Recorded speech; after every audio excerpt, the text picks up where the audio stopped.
അപ്പൊ നമുക്ക് ഇനിയും കൂടുതൽ പാട്ടുകൾ കേൾക്കാം. നമുക്ക് തലസ്ഥാനത്തേക്കൊന്ന് പോവാം അല്ലെങ്കിൽ അവിടെ റോഷിവാൽ കാത്തു നിൽക്കുന്നുണ്ട്. Hello Roshival, good morning. Good morning.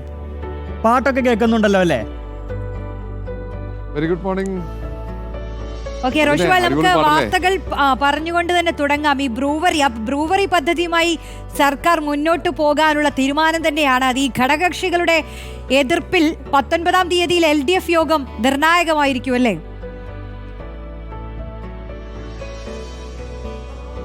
Roshni, brewery വിവാദം ആളിക്കത്തിച്ച് മുന്നോട്ട് കൊണ്ടുപോകാനുള്ള ശ്രമം ഒരു ഭാഗത്ത് പ്രതിപക്ഷത്തിൻ്റെ ഉണ്ട്. പക്ഷേ ഈ പദ്ധതി എന്തായാലും ഉപേക്ഷിക്കില്ല എന്ന് നമുക്ക് ഇന്നലെ CPM സംസ്ഥാന സെക്രട്ടറി MV ഗോവിന്ദൻ്റെ വാക്കുകളിലൂടെ വ്യക്തമാവുകയും ചെയ്തതാണ്. പദ്ധതി സർക്കാർ തീരുമാനിച്ചതാണ്, അത് കൃത്യമായി അതുമായി മുന്നോട്ട് പോകും, ആരെതിർത്താലും എന്ന് വ്യക്തമായി തന്നെ CPM സംസ്ഥാന സെക്രട്ടറി MV ഗോവിന്ദൻ പറഞ്ഞു കഴിഞ്ഞു. ഇനി എതിർപ്പുയർത്തിയ LDFിലെ പ്രധാനപ്പെട്ട ഘടകകക്ഷിയായ CPI RJDയും സ്വീകരിക്കുന്ന നിലപാടാണ് ഏറ്റവും നിർണായകമാവുക. 19-ന് LDF യോഗം ചേരുന്നുണ്ട്. ഏറെക്കാലത്തിന് ശേഷം CPI സംസ്ഥാന കമ്മിറ്റി ഓഫീസിലാണ് യോഗം ചേരുന്നത്. ആ യോഗത്തിൽ ഈ വിഷയമൊക്കെ അവർ അവതരിപ്പിക്കും. അതിനു മുമ്പ് തന്നെ ഒരുപക്ഷെ ഈ ഘടകകക്ഷികളുമായി ആശയവിനിമയം നടത്തി അവരെ കാര്യങ്ങൾ ബോധ്യപ്പെടുത്താനുള്ള ഒരു ശ്രമം CPM നേതൃത്വത്തിൻ്റെ ഭാഗത്തുനിന്നുണ്ടാകും. ഏതായാലും പദ്ധതി ഉപേക്ഷിക്കില്ല, ബ്രൂവറിക്ക് നൽകിയ അനുമതി പിൻവലിക്കുന്നില്ല എന്ന് ഏതാണ്ട് ബോധ്യമായി.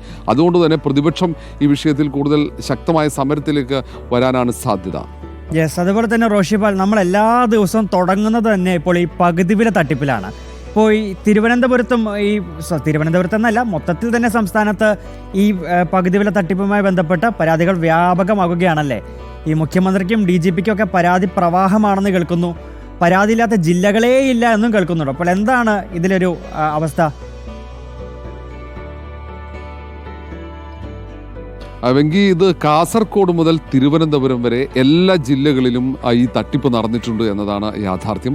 അതിൽ ഏറ്റവും കൂടുതൽ തട്ടിപ്പ് നടന്നത് എവിടെയാണെന്ന് മാത്രം പരിശോധിച്ചാൽ മതി.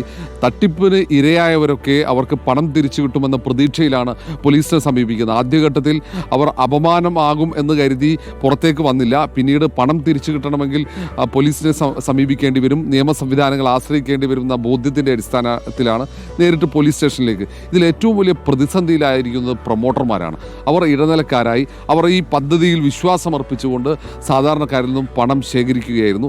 ഈ പകുതി വിലയ്ക്ക് ഇരുചക്രവാഹനവും ലാപ്ടോപ്പും ഉൾപ്പെടെ ലഭിക്കുമെന്ന പ്രതീക്ഷയിൽ അവർ ആ പ്രദേശവാസികളിൽ നിന്നും സുഹൃത്തുക്കളിൽ നിന്നും ബന്ധുക്കളിൽ നിന്നൊക്കെ പണം സ്വരൂപിച്ച് ഈ അനന്തു കൃഷ്ണൻ്റെ അക്കൗണ്ടിലേക്ക് കൈമാറുകയായിരുന്നു. ആ പണം ഭൂരിഭാഗം ആളുകളുടെ പണവും നഷ്ടമായി. ഇപ്പോൾ ഈ പ്രൊമോട്ടർമാരുടെ വീടുകളിലേക്ക് പണം നഷ്ടമായവർ പോയി അവിടെ ബഹളം വയ്ക്കുന്ന സാഹചര്യമാണ്. വലിയ സാമൂഹ്യ പ്രശ്നമായി മാറുകയാണ് ഈ പകുതി വില തട്ടിപ്പിൻ്റെ. അതിൻ്റെ ഒരു അനന്തര ഫലമാണ്. ഏതായാലും പോലീസ് മേധാവിക്കും മുഖ്യമന്ത്രിക്കും ഒക്കെ പരാതികൾ വന്നുകൊണ്ടിരിക്കുന്നു. പോലീസ് സ്റ്റേഷനുകളിലേക്കും പരാതികൾ എല്ലായിടത്തും സംസ്ഥാനത്ത് ഒഴുകിയെത്തുന്നുണ്ട്. ഓക്കെ, റോഷിവാലാണ് വിവരങ്ങൾ നൽകിയത്. ഓക്കെ റോഷിവാൽ, നമുക്ക് വീണ്ടും കാണാം. പ്രേക്ഷകരൊക്കെ ഈ പാതിവില തട്ടിപ്പുമായി ബന്ധപ്പെട്ട ചോദ്യങ്ങൾ തന്നെയാണ് ചോദിക്കുന്നത്.